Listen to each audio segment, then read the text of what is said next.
well do you remember 7th grade science class? As in, the definition of friction? Don't worry, we got you covered. Welcome to Triple Click, where we bring the games to you. This week we talk about the ways that video games resist the player. In 7th grade science terms, riding the ox cart in Dragon Dogma 2, that's a simple machine, and friction is when a griffin attacks.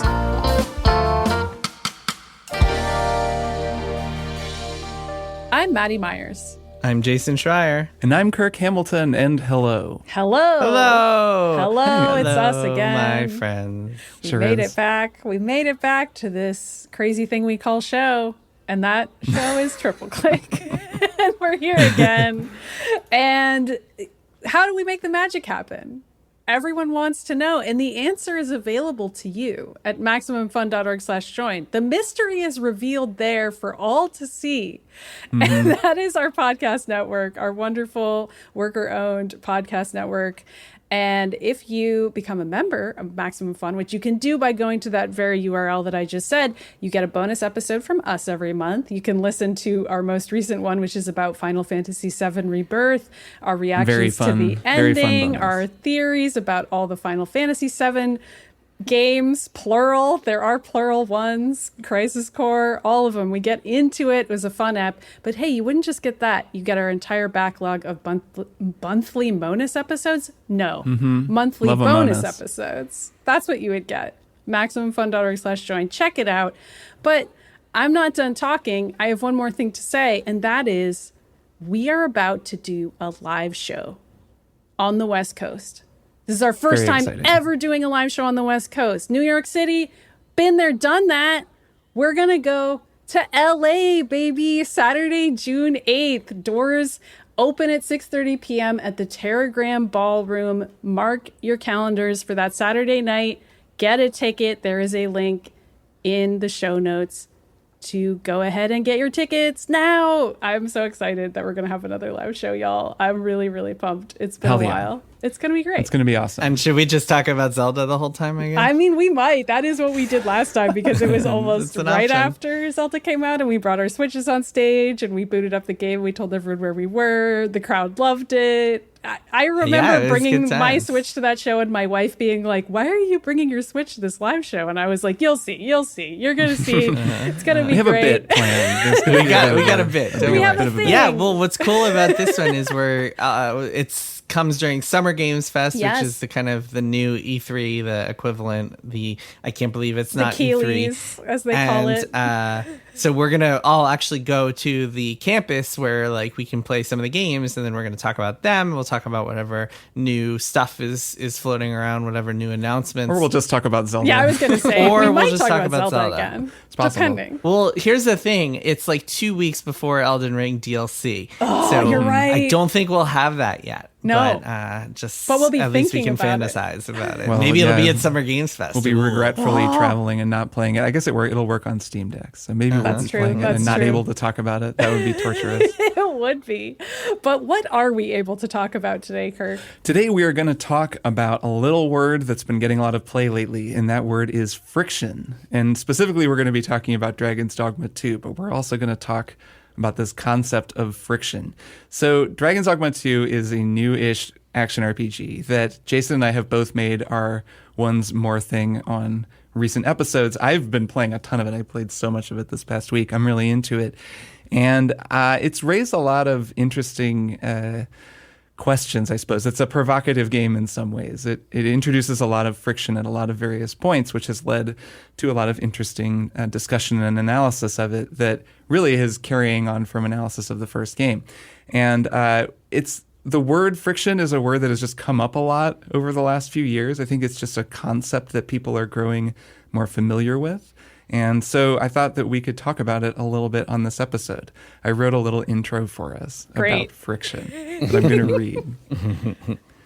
These days in the world of video games, the word friction gets tossed around a lot in a lot of different ways. For our purposes, friction refers to anything a video game does to get in your way, to introduce resistance to whatever it is you're trying to do.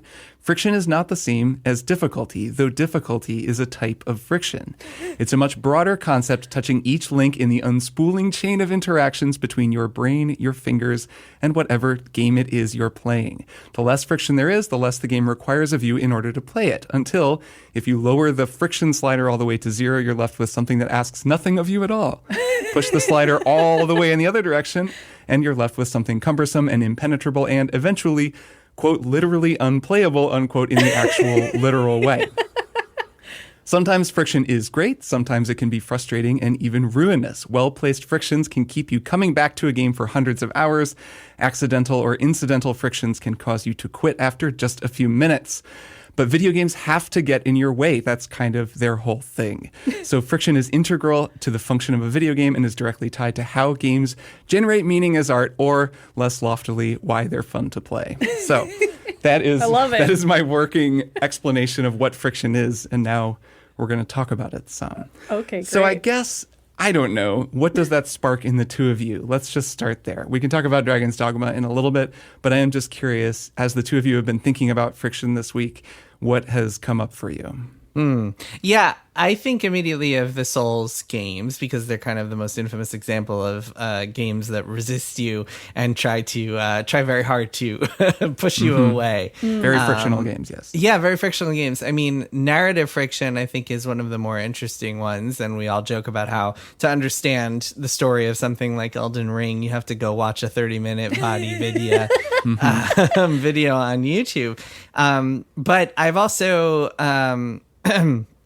I don't know if I want to say enjoyed. I mean, I think sometimes I enjoy and sometimes I don't enjoy that feeling of being plopped somewhere and not told where to go and having to just figure it out, or being not told what to do and just having to figure it out. I think the sign of a really masterful game designer is being able to kind of conjure the feeling of enjoyment even while you are like not enjoying the kind of that feel, or you're enjoying the lack of enjoyment. You're enjoying the feeling of kind of butting your head against the wall and trying to do it. The lack of satisfaction, right?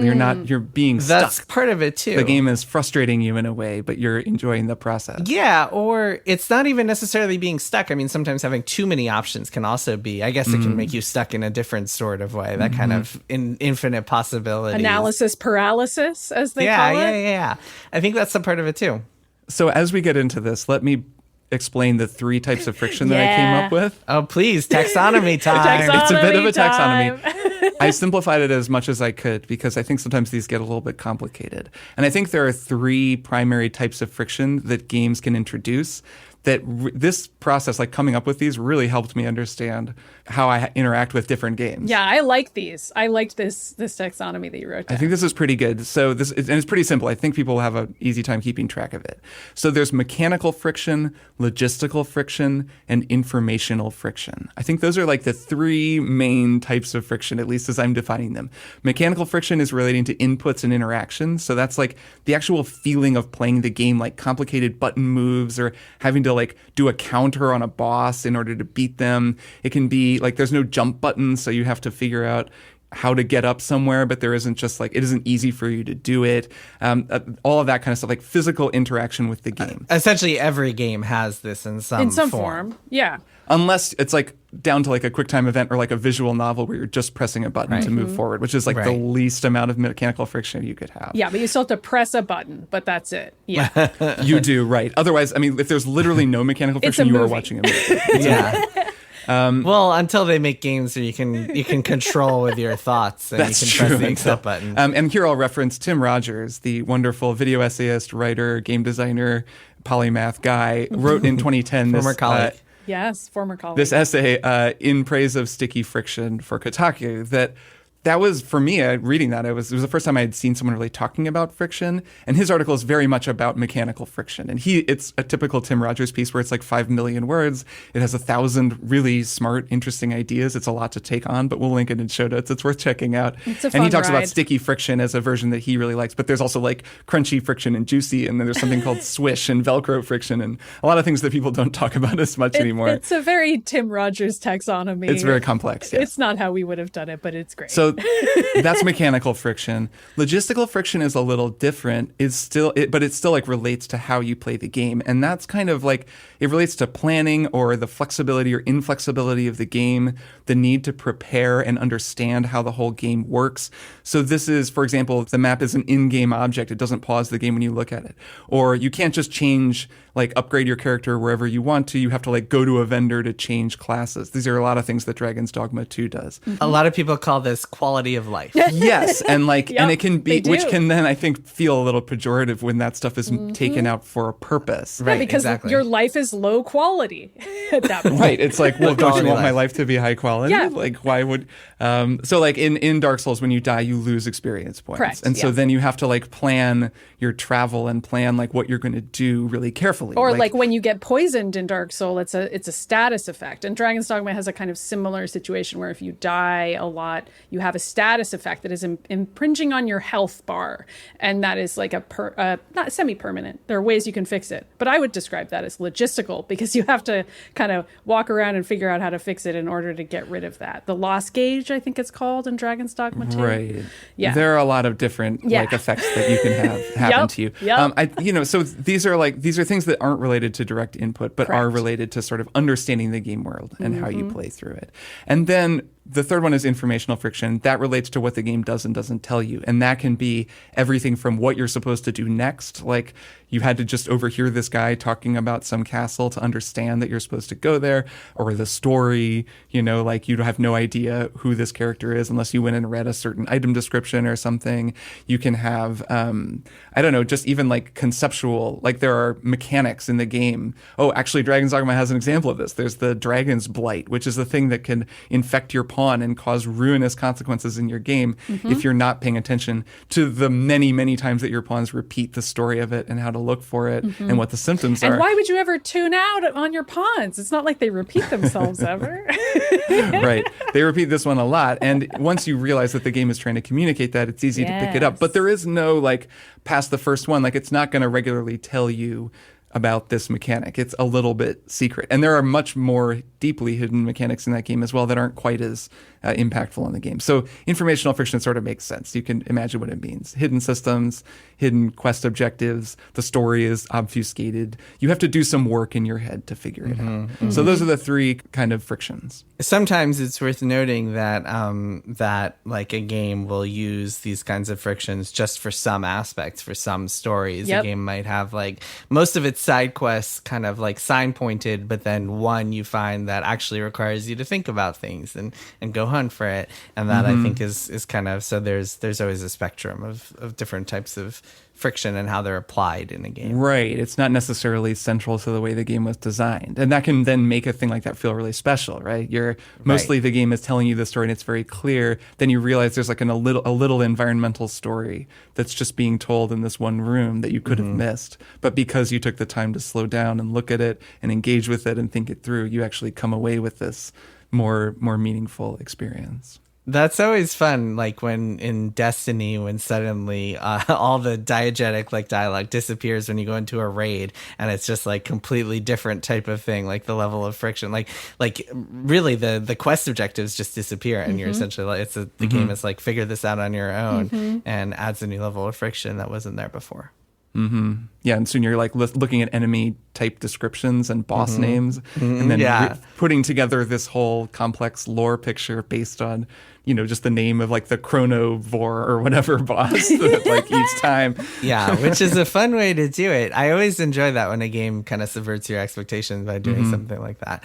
I was trying to figure out why I love the friction in Elden Ring, but really just bounced off of it hard in Dragon's Dogma. And I don't really know. I don't really have a satisfying answer other than just kind of Dragon's Dogma. Just everything about it just turned me off from like the generic like fantasy to the tepid dialogue to just everything about it, whereas Elden Ring I was immediately hooked into the weirdo world by all the weirdo characters, and it just felt like unlike other things I had played before. But I don't know, I mean, Kirk, I'm curious to hear a little bit more. You talked about it last week as your one more thing. I'm curious to hear a little bit more about why the friction in that game specifically works so well for you. I assume it's because you love microtransactions and we don't need to talk about man. Oh my goodness. Capcom hooked me up with some of those sweet, sweet dollars. No, it's nothing related to microtransactions. It is, it's related to the all of the frictions of the game and the way that they pull you in. I think something that I've found that I really like in games anyways is when a game has a lot of different frictions, you know, it slows you down, it makes you really meet it on its own terms, it doesn't give you everything.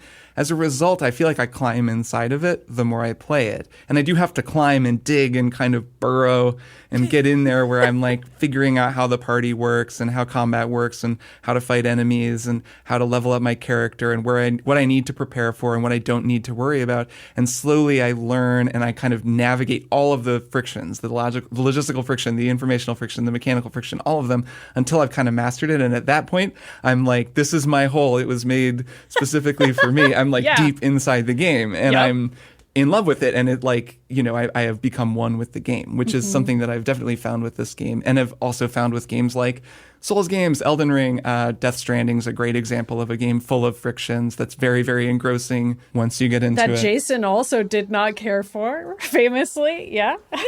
So with Dragon's Dogma 2 specifically, I mean, once you learn how to read it, it is a very clear text in a lot of ways. Like it's just an action role-playing game where you control a party. I mean, you control the party leader, but your party just acts autonomously and you kind of arrange them to go on adventures, and that's the whole game. And it's really simple. I mean, I've listened to people talk about this game on podcasts and read articles about people who liked it and don't like it. The more I play it, the more I feel like it's actually a pretty easy to understand game once you've kind of decoded everything about it. But it's a very difficult to explain game because you have to explain all those things that you decoded, you know, to kind of make it as legible to someone who hasn't played 20 or 30 hours of it. But once you've played a lot of it, it's just like the general appeal of it for me is that feeling of getting together a group where I've leveled up and I have some cool new abilities and I've like gotten the best gear I can afford. I've gone and recruited pawns, which we talked about in the One More Thing, but are like player avatars, like players NPCs that they make that come in from their games and tend to be very funny and charming and helpful and then talk a whole lot. Putting together a party of them and then just going out on an adventure. And because the game has all of this sort of logistical friction where you can't fast travel super easily. You can do it, but it's something that you only do every once in a while, and mostly you're just going to walk. There's no like horses. It doesn't make it super fast to get around. So you're planning a really long trip. You got to make sure you bring a packing kit because you're going to need to camp at a campfire. And then you just kind of go out on the road. No wonder you love this game. It's like hiking in Portland. Yeah. It's like when you go camping No with your fast wife. travel. You have to walk everywhere. It's very manual feeling. A big thing that I enjoy about Death Stranding as well, and a thing that I enjoy about camping is that like the planning part of it, where you make sure that you have everything. And there's even like there's like interface friction in this game. You know, you have to manage your weight and like drop off stuff in storage and get it out and combine it into new items, and you're navigating the menu with a controller, and it kind of takes forever. But like doing all of that stuff where you finish it all and then you feel totally prepared and then you head out on the road and you're ready for an adventure, that's really fun for me. Like I really like that feeling. And then the mechanical friction of this game is just fantastic, I think. Like I think that it has really good feeling combat. All of the different classes are really fun to play. The more abilities you unlock, the more fun they are. Like battles just sprawl into really unexpected directions. Now that I've played it a bunch, it's actually like very easy to control the game. It never feels like I'm out of control or I can't get out of where I am. Like there's tons of campfires everywhere. You can always find somewhere to camp.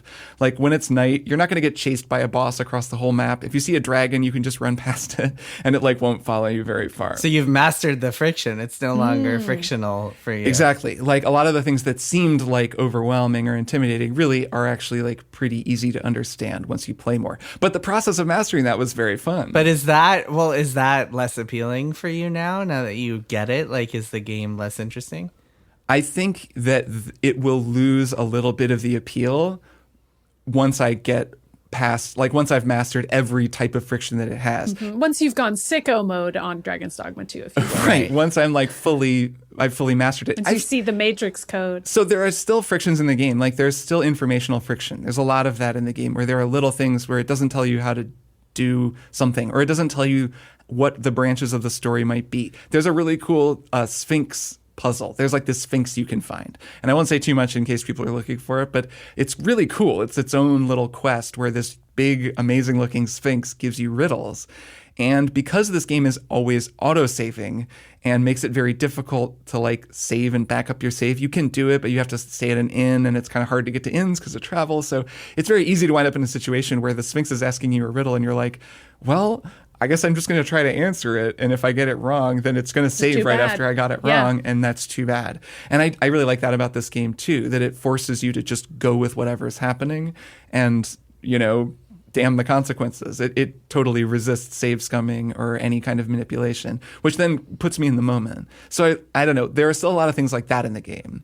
You know, there's a quest with a guy who was part of a like bandit organization, and then he got betrayed by them and thrown in prison, and I went and found him in prison, and I could maybe bribe the prison warden to let him out, but I was talking to him, and then another prisoner is like, yeah, that guy's parents were actually killed by the bandits, and he thinks that the bandits are good, but they never liked him, and you can choose whether to tell him or not. And I was like not sure what any of this meant or what was going to happen. So I kind of like didn't tell him and then got him out, and now he needs a job. And like the game still has this stuff that's like very opaque to me. And I think I could go look, like I looked at least at what the quest looks like, and it's very complicated and there are a bunch of different ways it can go. So as long as the game still has things like that for me, I'm still kind of interested in just messing around with it. But there will come a point where I've like played every class and kind of fought every boss, and there's not really a lot left. And that's okay, because that'll be dozens of hours into the game and I can stop. I've seen like people in forums or wherever just being like, yeah, I played like 90 hours of this game. I maxed out every class, and man, the seams are really starting to show.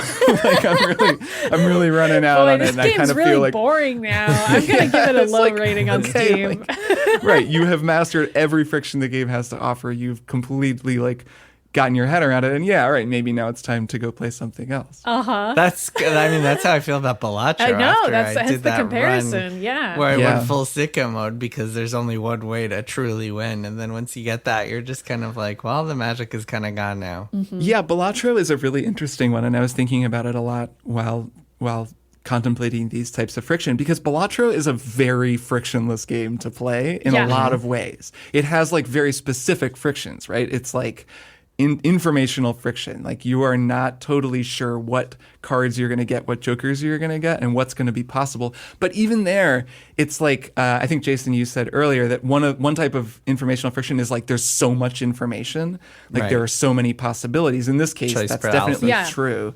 But they kind of reduce that, because at any given store, you're only looking at like a few decisions. So it's like actually pretty easy. You're like, well, I don't know, I guess I'll get that card and we'll see what happens. And then you just keep going. So the experience of playing it is so slick and compelling because it's a very frictionless feeling. Yeah, but so this is a little bit different, because it's not really figuring out the frictions. The frictions still exist whether you know the game cold or not. But once you get to a point where you're like, okay, if I want to get into the billions of points, the only way I can do this is by compounding multipliers, and the only way to do that is with steel cards and red seals and so on and so forth. You go through sicko mode.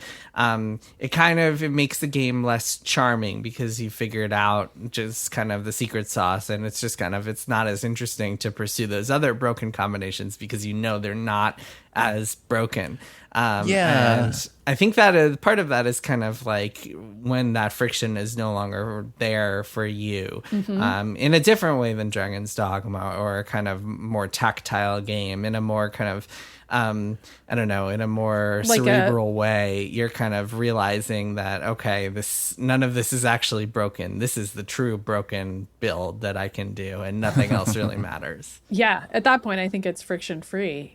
Well, so to kind of circle back slightly, Kirk, why do you think you like all three kinds of friction? Because it sounds like you do. Like Jason and I each have our forms of friction that we don't really care for. And there are certainly some in Dragon's Dogma 2 that I'm like, this is very tiresome to me. I don't need to delineate what they are. There's other things I love about it. Well, I don't know if I would say that, Maddy. I mean, these are so high level that they can be used in so many different ways. For sure. And are used. I mean, really every game has some of these, except for visual novels, Of whatever. course. Most games have some of these frictions applied on different levels. It's just kind of like it's a sliding scale for a lot of these different types of mechanical applications of friction. That's true. I shouldn't challenge Kirk by forcing him to say whether he likes every kind. It's an interesting thing. It's an interesting thing to think about because, I think that everybody likes different kinds of frictions in their games, and all games involve some element of friction just because, like I said, like it's like fundamental to how games derive meaning or how they even function. So there's always going to be some friction, and then everyone has their tastes. So I think everyone out there listening to this can think about what games they like and why they like them and what types of frictions those games are playing with and maybe get a better sense of what they like. Like for me, I really like a Dragon's Dogma. I really like a Far Cry 2. I like a game that, Emergent holds back a lot of play. information and forces you to really think through and plan out what you're going to do because it's not going to make that easy for you. I like Red Dead Redemption 2 for the same reason. Where games with really intense mechanical friction sometimes aren't my thing. Like I don't really get into super complicated like platinum action games. Yeah. Like where there's really dense. I liked Bayonetta, but I don't get that deep into the button combos because I can't keep track of that. Whereas I love those. Right, because you're kind of a fighting game fan, and a lot of fighting games are that way too. They're pretty much pure mechanical friction. It's just how much can you navigate these complex inputs and also react to other and players. Also looking at the other character and what is it doing. Yes, exactly. Yeah.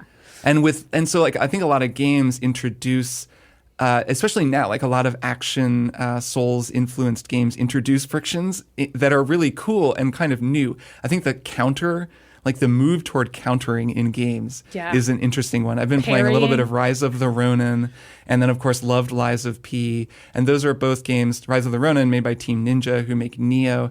And like Rise of the Ronin introduces a pretty strong mix of dodging and countering. And Lies of P does as well, where there's like a really cool like Sekiro counter, but also there are times where you need to dodge a little bit more, like in Elden Ring, where Elden Ring is kind of pure dodging and Sekiro is like a lot of countering. So I don't know, I feel like counters are like a type of friction, a mechanical friction that's a new thing that not everyone loves because it forces you to engage mechanically with a boss in a different way than just dodging, which everyone kind of got used to for 10 years after Dark Souls became huge. So there are definitely mechanical frictions that I'm like, this is too much for me, or it's too complicated, it's not my thing. And similarly, there are also, informational and there are logistical frictions too. Like there are games where the whole game is just really complex planning and management, where there are a ton of different units, like a lot of RTSs for me. I struggle with the informational friction of, even a StarCraft 2, where I'm like, there's so much to keep track of, and like, this isn't quite my speed. I haven't studied everything. I don't know what's going on. And the logistical friction of that as well, of like, where does everything need to be? What order should I do things in? There's a lot to learn with that game, and it's not always my thing. Maddy, to kind of offer one possible answer to your question, I think it really depends on what type of player you are, why you play games in the first place. A lot of people get satisfaction out of games for different reasons. Yeah, let's get existential here. It's pretty fundamental stuff. Yeah. Thinking about the counter has me thinking, okay, why have I grown to love countering in games? A large part of that is because it's kind of a small endorphin rush that you can get when you're like, True. oh, I did that. I successfully countered and did this perfectly, which you don't get quite as much, I don't get quite as much satisfaction out of a perfect dodge as I do out of a perfect counter. And so kind of extrapolating from that, would I get the same sort of satisfaction out of watching numbers go up because I did the right combo in Bayonetta? Probably not. Would I get the same satisfaction out of taking down a boss in Elden Ring that has beaten me 50 times and now I've finally gotten it? Yeah, absolutely. And I think different people just play games for different reasons. A lot of people are into collecting and watching kind of bars go up and watching their achievement scores, their gamer scores just rise. Remember when gamer score was the thing? Whereas other people just play games for different reasons. And I think the types of kind of frictions that I won't say enjoy, I think the type of frictions that like the levels of them that appeal to you most. The kind of, if you're fiddling, if you imagine friction as like a giant like kind of audio interface with a bunch of different meters that go up and down. That you're fixing. Everybody has kind of different ideal like measures for each of the sliders, but as the game designer, you have to kind of tune it just right for your ideal player, and hopefully you're appealing to a lot of different players with a lot of different potential like forms, and then maybe you even let the player control difficulty settings in some way by adjusting their own sort of sliders. So fundamentally, I think it comes down to like, why do you play video games, and how does this appeal to you in that way? Wild. That's interesting that you say that about difficulty sliders and like difficulty adjustment, because that is part of this, right? As we're seeing more and more games introduce more complex difficulty settings, what they're really doing is introducing ways to mitigate different types of friction. That's right. Yeah. Like if you have just, it used to just be easy, medium, hard. Yep. And that really was just, it was a catch-all, and it meant basically you take more damage and enemies take less, or Yeah, or the other way around. And that's pretty much it. But then you start to see like more flexible. Now it's like, oh, collectibles are easy to find, or like you get infinite currency, but everything else is the same, or enemies are weaker, but everything else is the same. I love this, by the way, that games really allow you to change everything exactly to how you like it. Right, so you can adjust like the parry timing, like the window for parry timing, or you can turn on hints where your NPC will say, hey, I think you should maybe do this, or you can turn that off, or like on-game tutorial guides, and all of these things, which really, when you look down this list of examples, it's like almost all of these things are adjustable. It's similar to turning on immersive mode in a lot of open world games now, where they've designed the world to be navigable without a map. But if you want a map and you want to have a map in the corner of the screen telling you where to go, you can turn that on as well, which is like really significantly changing this sort of level of informational friction that you're dealing with at any given moment, and really can change the experience of a game. Like there are people who would argue that Elden Ring with a mini map telling you where to go would be like a completely different game. But at the same time, there's also totally an argument that's like, yeah, but whatever, if they made that an option, that'd be kind of cool.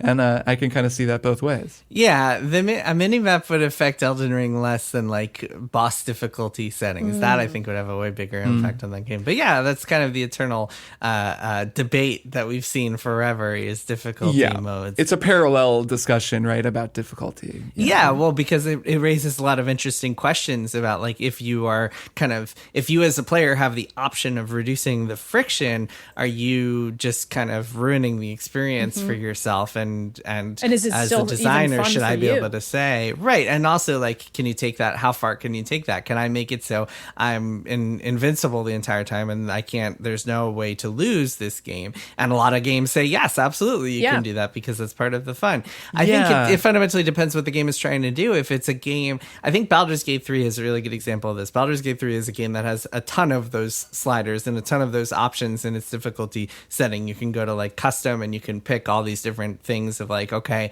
I want one save file and it to be permanent, or I want all these different types of things. I want to be able to choose whether I see the dice or not, whatever it is. And I think fundamentally, if you're playing that game, you could play that game for a bunch of different reasons. First and foremost, because you love the story and the characters and the romances and you really want to get into that stuff. And so maybe you don't care about the difficulty and the battles. And so you're just focusing on that and you turn that stuff down. Whereas with something like Elden Ring, maybe the game designers, their whole reason for making that game is to create an experience that you feel like you are satisfied for overcoming these really difficult challenges. And if you don't want to do that, then it's not for you. Right. And so maybe for them, it would feel like maybe this can't have a difficulty mode or sliders, because that would eliminate what we're trying to do with this game in the first place. And that I think is a really interesting kind of conversation that I don't think has an easy answer one way or another. It doesn't. It's interesting because it relates directly to the art of game design, like to the actual artistry, like to the fact that you're making art and you can make that in infinite number of different ways. And so it becomes extremely difficult, if not impossible, to get into like what type of art should you have been making when you made this thing? Because, I mean, who's to say that to anybody? But then again, because you have to use this art, because the art is being designed, it's a game. It's something that we all use. We have much more of a vested interest in the way that the art feels to interact with.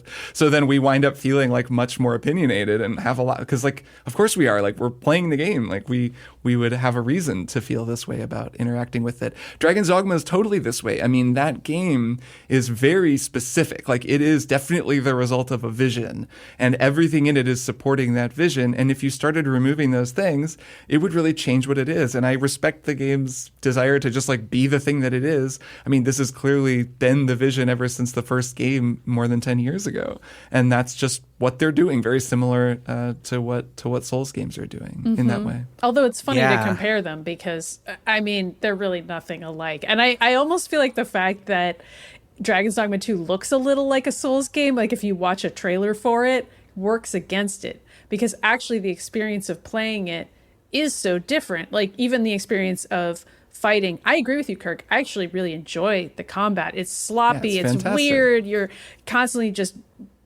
flinging your arms all over the place, and then you just manage to get through it. But when it works, it really works, and you can make it way easier or frictionless if you want to, if you recruit pawns who are mega powerful. And that's like a whole other secret easy mode, if you will, in the game, is simply that you can recruit different kinds of pawns and then let them do the fight for you. I love all of that. Like the fighting is really whatever you want it to be, but it feels nothing at all like Elden Ring.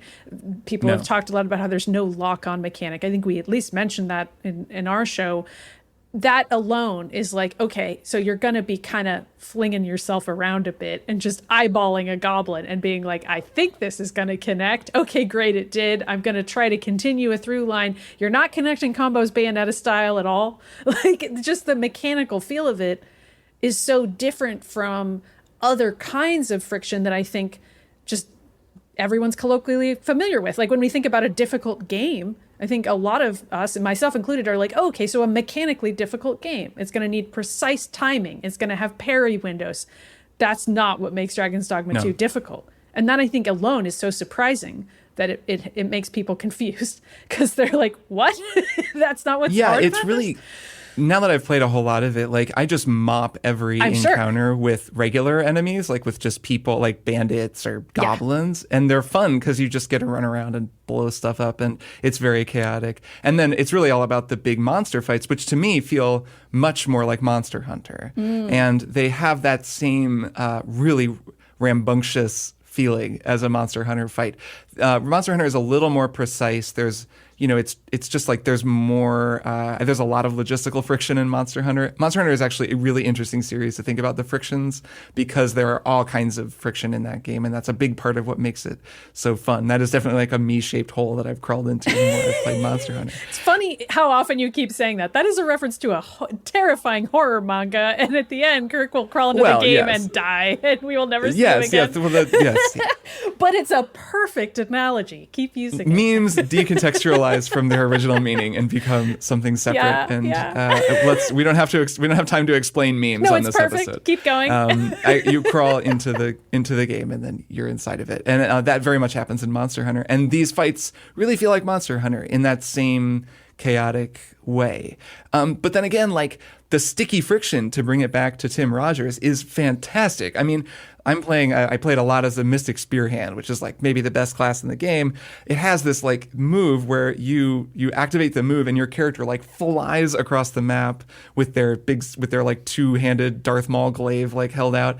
And you can just, once you get a feel for it, like the pause, the animation, the way you freeze in midair and like fly forward, the fact that you can jump forward into an enemy and then grab them with the trigger and climb up their back after hitting them, and then jump off and like slow them down, and like the physical pauses and delays, the sticky friction of the game is terrific. So like it always has that going for it. No matter how many other frictions you master, it always just feels really good to play it. So that is one reason I've just been enjoying like kind of no-braining it at times, just wandering around and leveling up some new class and like playing, just because it feels very physically good to play. I think so. I mentioned before quality of life, that some friction, stuff like fast travel and being able to save anywhere is often referred to as quality of life. And I was thinking about why that is. And I think that the reason is kind of, it comes down to intention and the intention of a game. When you play something like Dragon's Dogma, I'm sure some people out there are like, man, I wish that this had fast travel. I wish this had more convenient features to it. But it does feel like it's a very deliberate decision by the designers to not have some of this stuff. And so that. You kind of play it. You wouldn't consider stuff. You wouldn't consider this stuff kind of quality of life, or you wouldn't call it that because it's kind of it's at odds with the purpose of this game. Whereas where something feels kind of unintentionally obtuse and annoying and frictional, then I think you're like, man, I wish this game had more quality of life features. I think you kind of think of it, I think the way that I frame it in my head is like, I don't know, I think Destiny is a good example, because when that game first came out, it had a lot of frictions that felt very unintentional and very much like, oh man, like why am I not able to immediately like dismantle all of the green items I get? Why am I just friggin' like having to go into my inventory every single time and like manually like clear up space, which is just it feels like a waste of my time for no reason whatsoever. A quality of life feature would be like, hey, I'm going to turn on a toggle to automatically dismantle that. And it didn't feel deliberate at all. It felt like a very unintentional kind of design choice there, or mistake or omission there. And so I think that like players in general are intuitive and smart, and I think people can figure out whether something is intentionally done by artists who are giving you this friction kind of in a very deliberate way, versus the game is like this was a sloppy decision by somewhere, or they didn't play test this enough, or they didn't think about this enough, and now you're feeling the repercussions of that. Yeah, the quality of life thing also fits into MMO design in a certain way, just because MMOs feel a little bit more like doing a job. And so they're kind of just like making the basic paperwork parts of the job a little bit faster. Like in Destiny, when they're like, okay, you don't have to go to the vendor to get a quest. Now you can just get a quest directly from the navigator and go do the quest. And then and it was like a big deal. And that was a very clear quality of life change that they made. Yeah, I don't know. And then this conversation, like this subject, makes me think about technology in general and the idea of reducing friction from how we use technology, because we're entering an age, or we're in an age where there's less friction than there's ever been. And I think it's really interesting that game designers have to basically introduce friction and figure out fun ways to make friction, because so much of like industrial design, tech, product design, interface design is about removing as much friction as possible. And I guess sometimes interface designers like have to add friction, but a lot of times you just remove it, and that's not always good. I was listening recently to Unclear and Present Danger. I know, Maddy, you've listened to this show. John Gantz and Jamal Bowie's movie and politics show. Yeah. They were talking about the first Mission Impossible movie, and they went on this tangent toward the end of the episode about the technology in that movie and like Y2K tech and like, I don't know, mini disc players and weird like Sony tech from around the year 2000, and how like now phones are like increasingly like there's no friction, there's nothing to the device, it's just a screen, and like how that is actually not as appealing. And Gantz was just talking about, he's like, I kind of miss like having a cassette tape and clacking it into right, place. Like a weird digital camera with like these weird settings on it. I think there was some camera they were talking about that has like a mini disc that you put into the camera and it writes the photos onto the mini disc. Great. And how apparently among younger people there's like a whole move toward those digital cameras from that era, because people like want that friction. I think a lot about listening to records, or like how Spotify has turned music into this frictionless experience that then robs a lot of it of its meaning. And it's all like a big stew that is all related, like all the flavors mixed together with this conversation as well. So I guess we're out of time and we can go on to one more thing, but I think I want to leave people thinking about friction more broadly in relation to their life, and then also, comparing that to the video games that they play and the way that the people who made those games have taken those concepts, those frictional concepts, and deliberately introduced them to things to make them more enjoyable. Yeah, right on. I like that. I like that way of thinking about it. Yeah. All right. Well, let's take a break, and then we'll be back for one more thing. Thanks to everyone who contributed during this year's Max Fun Drive. We truly couldn't do what we do without you. With the drive in the rear view, it's time for another proud tradition, our annual charity pin sale. This year, the proceeds for the pin sale will support Vote Riders, a nonprofit dedicated to expanding ballot access nationwide. Members at $10 a month or more can purchase Max Fun Drive pins featuring shows from across the network, and all members are able to buy our network pin design, exclusive to this charity sale. The sale is live now, and it ends Friday, April 12th. For more info, head to MaximumFun.org/pin sale. And thanks again for your support. From the twisted minds that brought you the Adventure Zone, Balance and Amnesty and Graduation and Ethersea and Steeplechase and Ultraspace and all the other ones, the McElroy brothers and Dad are proud to reveal a bold vision for the future of actual play podcasting. It's called the Adventure Zone versus Dracula. Yeah, we're gonna kill Dracula's ass. We're gonna attempt. We haven't recorded all of it yet. We will attempt to kill Dracula's ass. The Adventure Zone versus Dracula. Yes, a season I will be running using the D&D 5th edition rule set, and there's 2 episodes out for you to listen to right now. We hope you will join us. Same bat time, same bat channel for more fun. I see what you did there. All right, and we are back for one more thing. Jason, why don't you go first? Yours looks like it's a game. It is. I am playing a video game called Secrets of Grindea. This is an indie game that has been in development for 13 years. It was in early access for 10 years. That's pretty wild, huh? Wow. It's been in development longer than George R. R. Martin's The Winds of Winter, or as long as George R. R. Martin's The Winds of Winter, but it actually came out. Great. So Congrats Secrets of to Grindea. that. This is a really cool game. I think that it's worth checking out. I think everybody should check it out because it's kind of it's a game with a lot of interesting sticky friction. It's a Zelda-like. It's a top-down 2D, beautiful-looking animated action RPG where you play as kind of a little avatar dude. It's co-op, so you could play with a group of people who becomes a collector, which in the world of this kind of Secrets of Grindea is someone who goes out and, I don't know, helps people and solves things and collects artifacts. And none of it is really important. It just gives you an excuse to go around and fight enemies and collect stuff and solve puzzles and do all sorts of cool little stuff. And actually, it reminds me a lot of the game Crosscode, which is a game I really loved a few years ago and a game that we may all play if I wind up winning this year's predictions bet. And it's got a lot of cool ideas. It has a huge kind of almost overwhelmingly big talent system where you can kind of get a bunch of different weapon abilities and magic spells and stuff and use them all in 2D, and a lot of them feel really good and have that great sticky friction.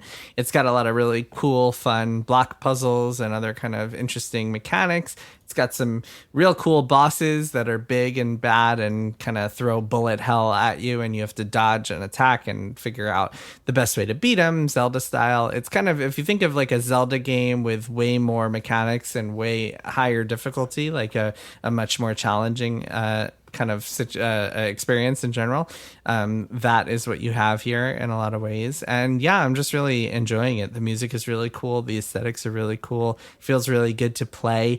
It's a little bit, I have a feeling that it's like gonna be a little bit grindy because I think there's a mechanic where you have to like fight enemies to get a certain type of loot in order to see the true ending, which seems like it might be annoying. So I probably won't do that. But what I have played, and I played a good chunk of it so far, I'm really enjoying and recommend pretty highly. So again, it's called Secrets of Grindea, and if you're into kind of top-down action RPGs at all, especially this one is very much trying to harken back to the old days of like, I don't know, Terranigma and Soul Blazer and Lufia 2 and Legend of Zelda: Link to the Past, obviously, Secret of Mana.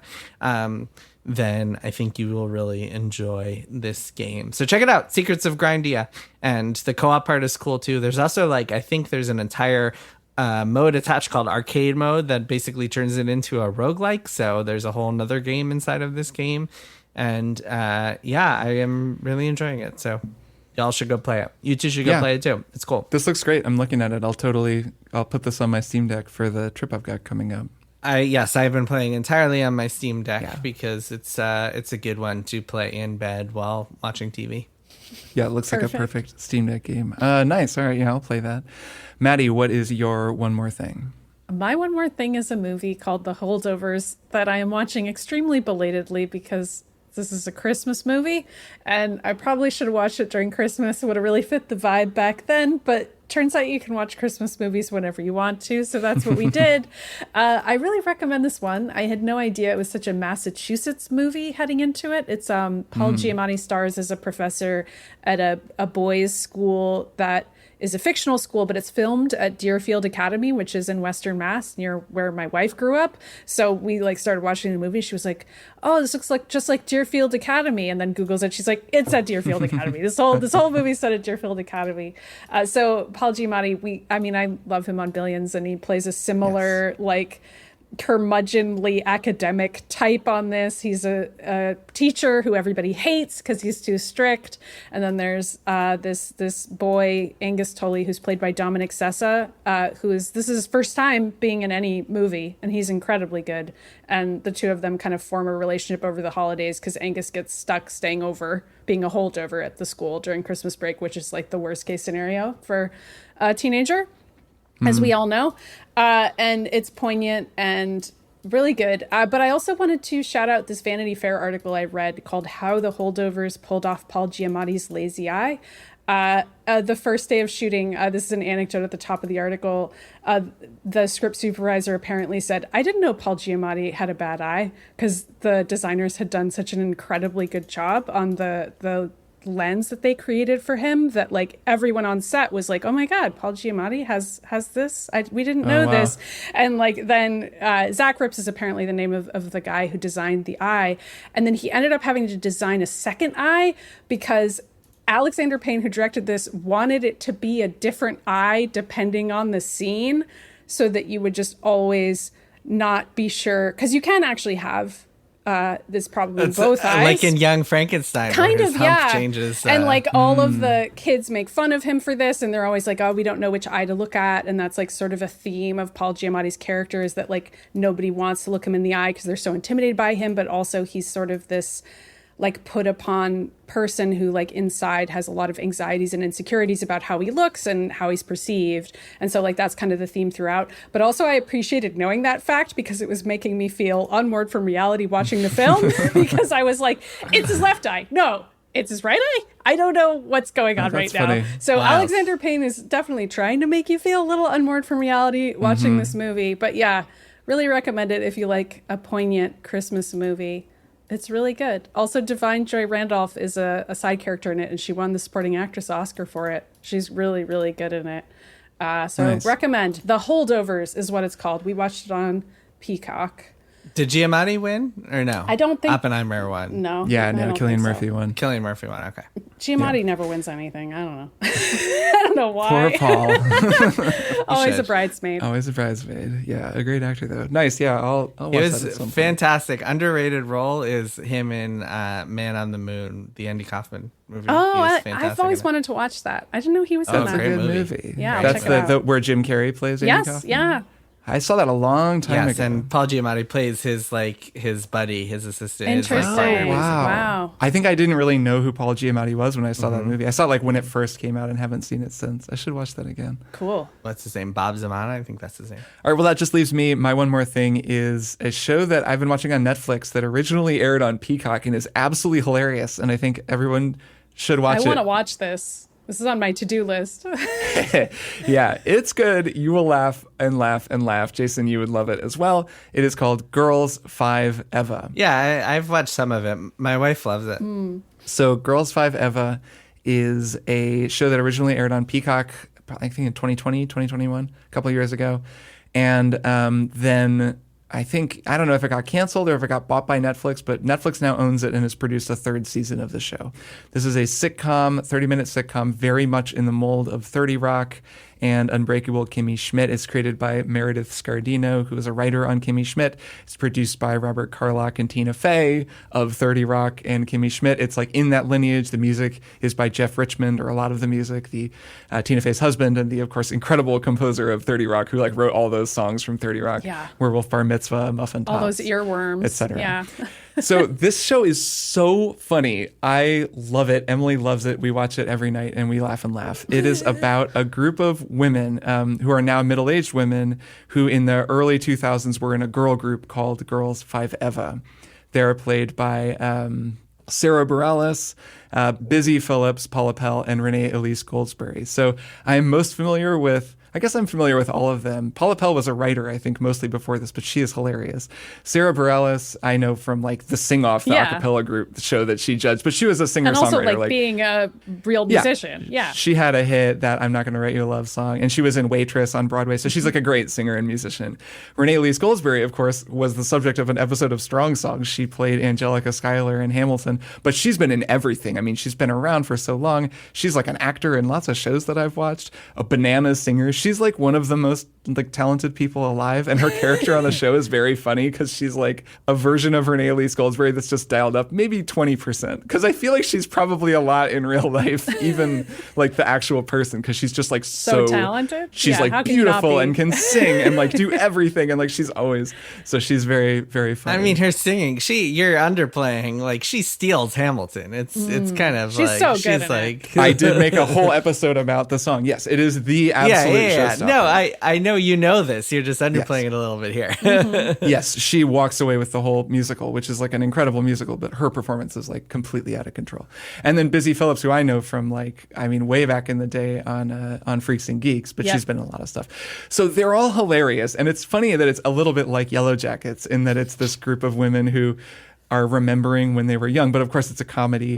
It's so funny. There's like a song on every episode that's hilarious, like, you know, where they'll usually be singing a new version of one of their songs, or they'll have a flashback to like one of the ridiculous songs they sang, which are all like parodying what pop music was like at that time period, and just like how horrible it was, and just the jokes that they make, especially for people in anywhere between 30 and 50 who like were sentient around the turn of the millennium. Like you will just laugh and laugh. It sucks to tell a sitcom joke on a podcast and hope that it's funny.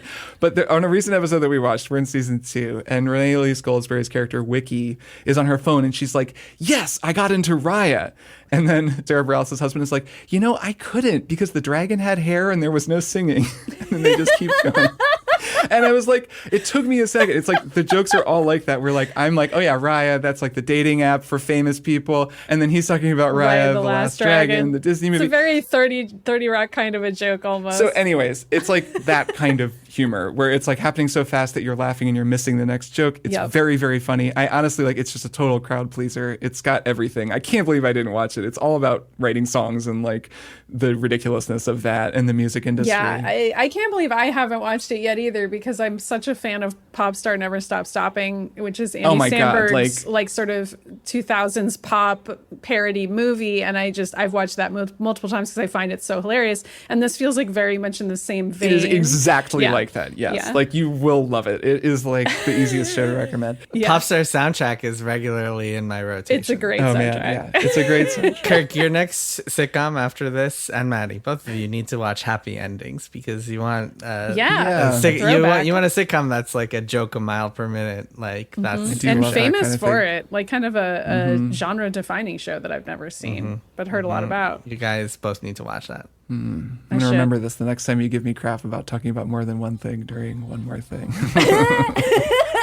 Well, I'm not. It's your one more thing that I'm just kind of riffing. Oh, this is a good new technique. Yeah, that's I'm gonna make a note here. You have to be additive, not kind of to someone else's. I have heard that show's good. Anyways, I've definitely talked to some people who were like, "Oh, I kind of saw that on Netflix, but didn't know what it was." So I'm throwing this out there for anyone who thinks that sounds good. You should watch it. Girls Five Eva. It's on Netflix now. It's very good. And that's it. That's our show. We did it. See you guys next week. Yeah, see you both next week. Bye. Triple Click is produced by Jason Schreier, Maddy Myers, and me, Kirk Hamilton. I edit and mix the show and also wrote our theme music. Our show art is by Tom DJ. Some of the games and products we talked about on this episode may have been sent to us for free for review consideration. You can find a link to our ethics policy in the show notes. Triple Click is a proud member of the Maximum Fun Podcast Network, and if you like our show, we hope you'll consider supporting us by becoming a member at MaximumFun.org/join. Find us on Twitter at TripleClickPod, send email to tripleclick@MaximumFun.org, and find a link to our Discord in the show notes. Thanks for listening. See you next time.